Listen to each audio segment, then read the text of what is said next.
촬영을 제가 그동안에 열심히 해왔던 것 같아요.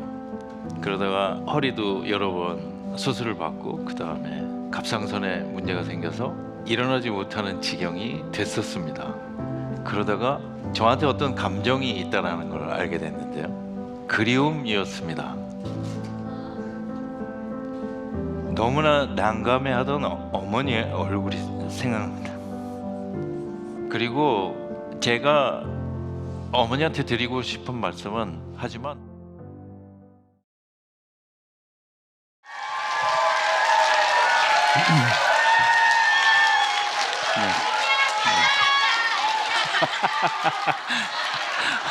네, 반갑습니다. 박신양입니다. 네, 오늘은 제가 그림을 그려왔던 얘기를 좀 해드릴까 합니다. 한 13년, 14년 정도 그림을 그려왔습니다. 촬영을 제가 그동안에 열심히 해왔던 것 같아요. 그러다가 허리도 여러 번 다쳐서 수술을 받고 그 다음에 갑상선에 문제가 생겨서 일어나지 못하는 지경이 됐었습니다. 예전에 갑상선에 대해서, 호르몬에 대해서 들으면 뭐 그런 거야, 정신력으로 좀 이길 수 있는 거 아닌가, 뭐 이렇게 생각했었는데요. 막상 제가 겪어보니까 정말 죄송하더라고요. 그런 게 아니라 몸을 스스로 가누지 못할 정도의 심각한 일이라는 것을 알게 돼서 참 황당했습니다. 몸이 일어나줘야 되는데 일어나지 못한 채로 한 10년 이상의 시간이 흘러버려서 내일이면 괜찮아지겠지, 정신을 좀 이렇게 가다듬으면 괜찮아지겠지, 이런 생각을 오래 했지만 몸이 안 움직여지는 그런 일을 좀 겪었습니다. 그러다가 저한테 어떤 감정이 있다는 걸 알게 됐는데요. 그리움이었습니다. 누군가가 몹시 그리운데 어느 정도 그립냐 하면 너무나 강렬하게 그리워서 제 스스로도 나한테 왜 이런 감정이 있는 거지라고 궁금증이 너무 커질 정도의 그리움이 저를 휩싸기 시작했습니다. 러시아에서 같이 공부했던 친구의 얼굴인데요. 그 친구가 너무 그리워서 그 친구를 그리려고 그림을 그리기 시작했습니다. 그 전까지는 그림을 한 번도 그려본 적이 없었거든요. 그날 몇 개의 그림을 그리고 그날부터 밤을 샜는데 3년이 지나고 7년, 5년 밤 새고 7년 밤 새고 그러다가 10년 밤을 새게 됐습니다. 그리고는 또 쓰러졌던 것 같아요.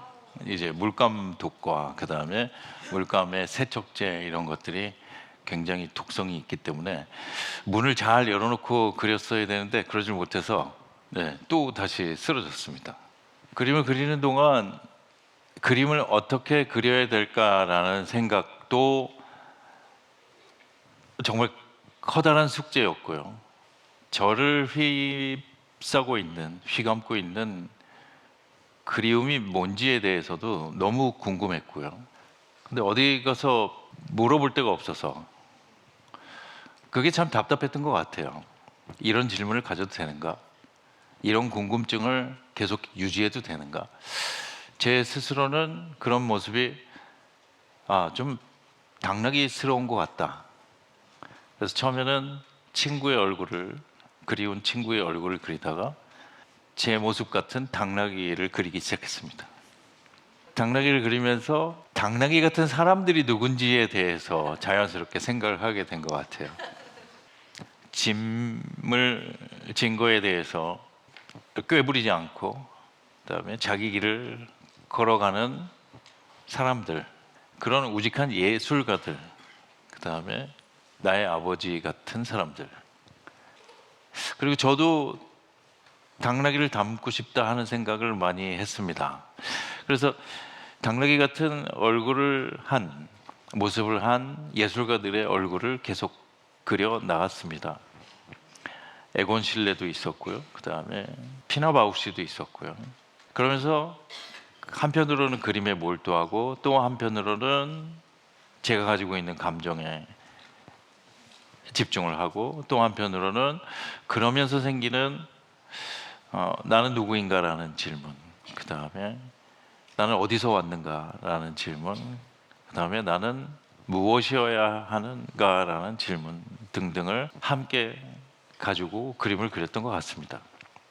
지금 생각해봐도 그 친구는 언제든지 만날 수 있었고 그 다음에 연락을 할 수도 있었습니다. 이메일도 있었고 전화도 있었고 심지어 찾아가서 만나면 되는 친구였는데 왜 그렇게 그리움에 휩싸였을까 하는 생각이 들었죠. 그래서 그림을 그리는 숙제하고 그리움이라는 감정이 뭔지에 대해서 생각하는 숙제가 같이 이렇게 오랫동안 지속됐는데요. 참 재밌는 것 같습니다. 그리움이 없는 사람은 없는 것 같았어요. 어느 분은 조금, 어느 분은 많이. 하지만 그리움에 대해서 얘기를 하려 치면 이게 한국말인데도 불구하고 참 누구하고 이 얘기를 시작하거나 나누거나 길게 하기는 좀 어렵지 않는가, 좀 어색하고 어울리지 않는 거 아닌가 하는 생각은 많이 했습니다. 그런데 저한테 너무나 당연했기 때문에 그 감정이 너무나 당연하고 분명하고 강력했기 때문에 저는 그 숙제를 제 숙제로 받아들이기로 한 거죠. 저한테 그리움은 무언가를 찾는 힘이라고 생각을 합니다. 그리워한다는 거는 내가 그리워한다는 거죠. 그러면은 여기 바로 강력한 근거가 생겨나죠. 내가 그리워한다는 나는 누구인가라는 질문이 동시에 생겨날 수밖에 없는 문제인 것 같습니다. 나는 어디서부터 어디를 나라고 할 수 있을까? 나는 온전히 몸으로 이루어진 나만을 얘기하는가? 아니면은 그 안에 들어있는 우리가 혹시 얘기하는 정신이나 영혼까지도 나라고 얘기하는가 하는 문제까지 생겨나는 것 같습니다. 하지만 제가 생각하기에 나는 그리고 그리움이라는 감정은 생각보다 이 바쁜 세상에서 허용되는 만큼의 범위를 가진 어떤 것이 아니라 굉장히 의미 있고 가치 있는 그런 것들이었던 것 같습니다. 그래서 저는 계속해서 그런 질문들을 쫓아 들어왔고 제가 그림을 그리는 일과 제 질문과 그 다음에 거기서 생겨나는 감정들을 같이 한번 연결시켜 보려고 노력을 했던 것 같습니다. 어디 가서 이런 얘기를 나눌 수 있는 사람이 별로 없어 보였어요. 그러던 어느 날 TV에서 두봉주교님이라는 분을 뵙게 됐습니다. 프랑스 분이시고요. 한국에 와서 오랫동안 봉사를 하시다가 작년인가 돌아가셨습니다. TV에서 그분을 뵀는데 저분하고 가서 얘기를 나눠보고 싶다. 그러면 내 질문이 조금 풀릴 것 같다 하는 생각이 들었고요. 그래서 무작정 찾아뵀습니다.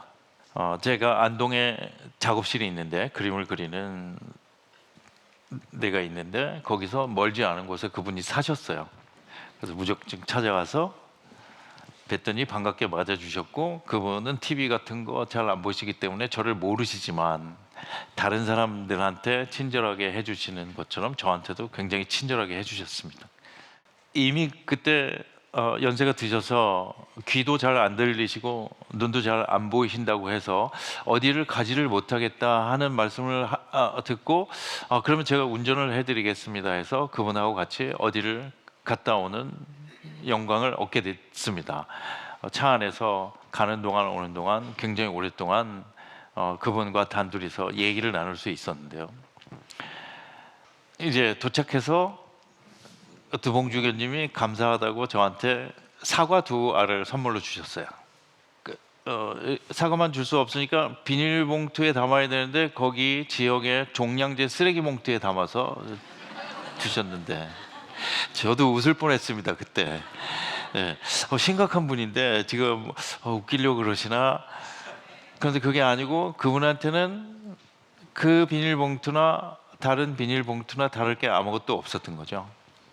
이렇게 얼떨결에 받고 집에 오는데 이 사과가 너무 소중한 거예요. 이분에 대한 고마움, 감사, 훌륭함, 아름다움, 사람의 멋짐 이런 것들이 다 고스란히 사과 두 알에 담겨져 가지고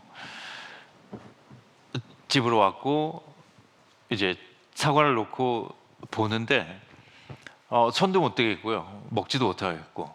그렇게 시간이 한참 흘렀습니다. 당연히 사과가 시간이 지나니까 이제 쭈글쭈글해지고 좀 있으면 이거 썩어서 버려야 되는 일이 벌어질 것 같아서 이걸 어떻게 해야 되나 하는 생각에 이제 사과를 들고 작업실로 가서 그리기 시작했습니다.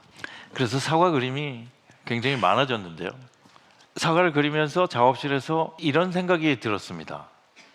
나는 지금 감사를 그리고 있고 이분에 대한 어떻게 보면 또 하나의 그리움과 존경과 감동을 그리고 있는데, 내가 일반적으로 생각하는 사과는 동그랗고 빨개야 된다라는 그 제가 그렇게 가지고 있는 선입견, 그 다음에 상징이라든지 일반적인 관념들이 꼭 적용이 돼야 되는가 하는 생각이 들었고요. 스스로하고 많이 싸웠습니다. 작업실에서 많은 사람들이 생각하기에 그렇다 하는 것과 조금이라도 멀어졌을 때 두려움과 너무 많은 설명을 해야 되는 될 것 같은 그런 걱정들이 들어 있었죠. 또 하나 있습니다. 사과를 그리면서 이런 일이 있었잖아 그리고 생각이 났었는데, 초등학교 1학년 때 담임 선생님이 자 여러분 그리고 싶은 걸 그리세요 라고 했습니다. 그리고 싶은 대로 그리라니, 이제까지 하고 싶은 대로 하라고 한 번도 얘기를 못 들어봤는데 이 세상에 이런 천사 같은 분이 계시는구나. 학교 참 좋다.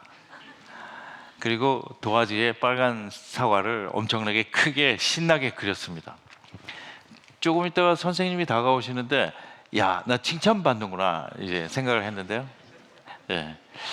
칭찬은커녕 혼나기 시작하는데, 네, 얼마나 많이 혼났는지 딱 두 마디밖에 기억이 안 납니다. 이게 그림이냐? 언제 이렇게 그리라고 했느냐? 정확하게 기억합니다. 그리고 나서는 왜 너무 충격적이면 이렇게 찡 소리 나는 거 있지 않습니까? 이렇게 기억이 그 다음부터 지워지는 것처럼 그 소리가 기억이 납니다.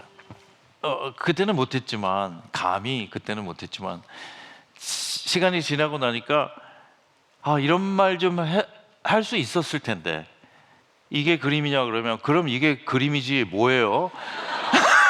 이러고 싶었는데 그 다음에 언제 이렇게 그리라고 했냐 그러면 그럼 언제 가르쳐 줬어요? 라고 하고 싶었는데 그 얘기를 못했죠. 그런데 중요한 건 하필이면 그날이 부모님을 초대하는 공개 수업 시간이었어요. 저기 엄마가 있었던 거예요. 그래서 그날은 혼났던 두 마디와 그 다음에 귀가 안 들렸던 생각과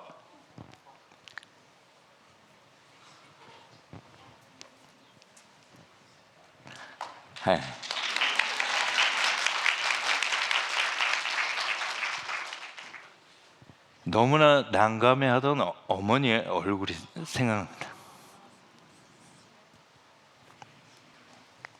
그렇게 시간이 많이 흘렀는데요.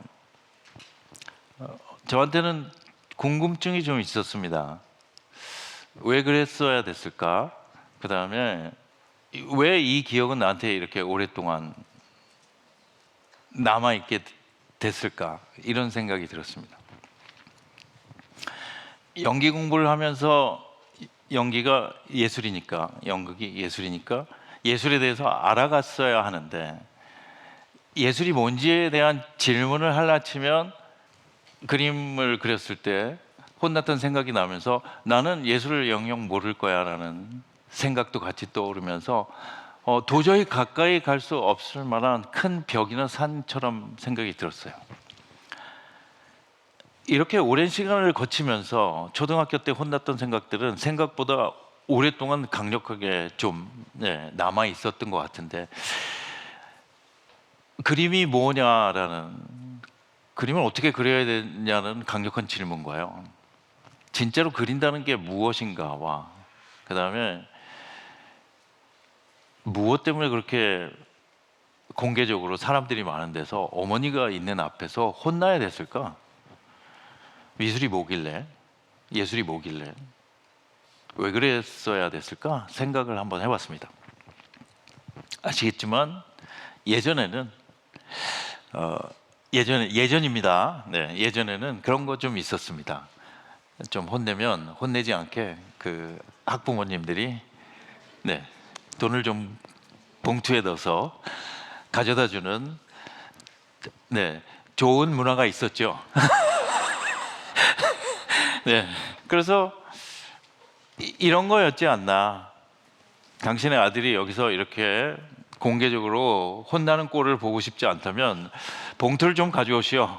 뭐 이런 뜻일 수도 있었겠습니다. 돈을 좀 못 갖다 드린 거에 대해서는 좀 죄송하게 생각하지만 어머니는 돈을 갖다 드리지 않은 것 같아요. 그래서 한편으로는